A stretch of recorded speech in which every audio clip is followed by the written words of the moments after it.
Hola, buenas noches. Mi nombre es Adriana Gudelo. Hoy vamos a hablar de los tipos de finanzas. Pues toda la información que traté de resumir un poco en ese mapa de conceptual fue como a partes de diferentes libros que pude leer, que fueron sugeridos por el profesor. Em, es muy importante tener una educación financiera para gozar de una salud económica y ser competitivos en este mercado capitalista. Por eso vamos como a iniciar hablando de los tipos de finanzas. Finanzas de una u otra manera es, en resumidas palabras, la búsqueda y utilización del dinero. Iniciamos con las finanzas personales, que no solo sirven para pensar en estrategias de inversión, sino para distribuir los recursos de manera que haya progreso a la par de estabilidad y tranquilidad. Acá muestro como en un pequeño esquema como lo que tenemos de ingreso y egreso en un hogar familiar o digamos en una economía personal. Están los ingresos, que puede ser el salario, los egresos, que ya son los gastos generales, gastos del hogar, mercado, etcétera. También hay familias o personas que cuentan con activos como las propiedades y los pasivos, que son las deudas.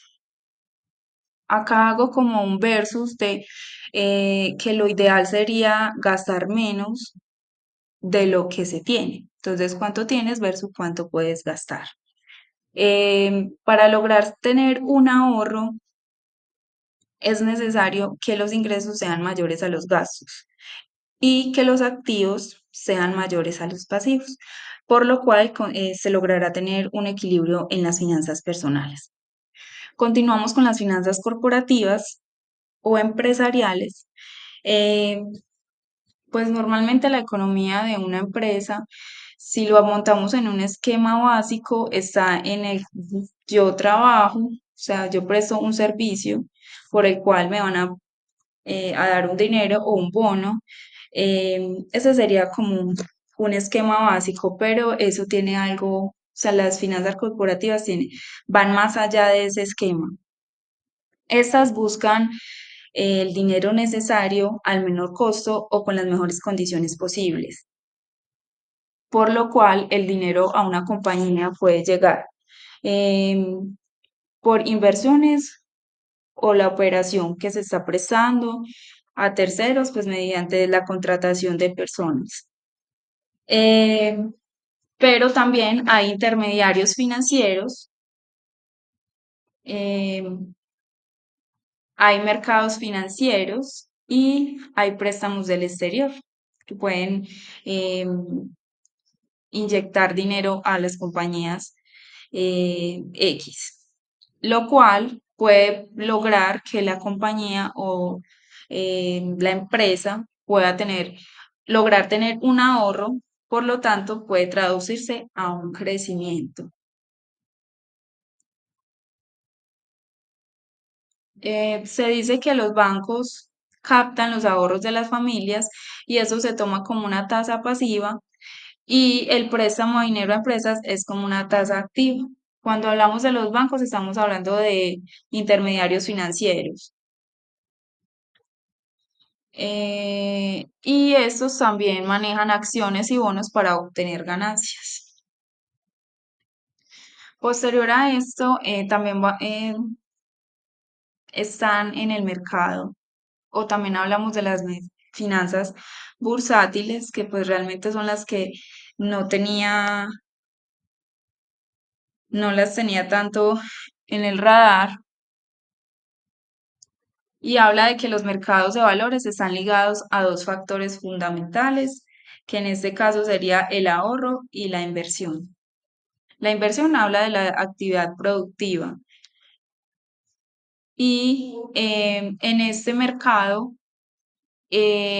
uno de los protagonistas fundamentales es la bolsa de valores, que es un agente primordial para determinar la estabilidad de una economía.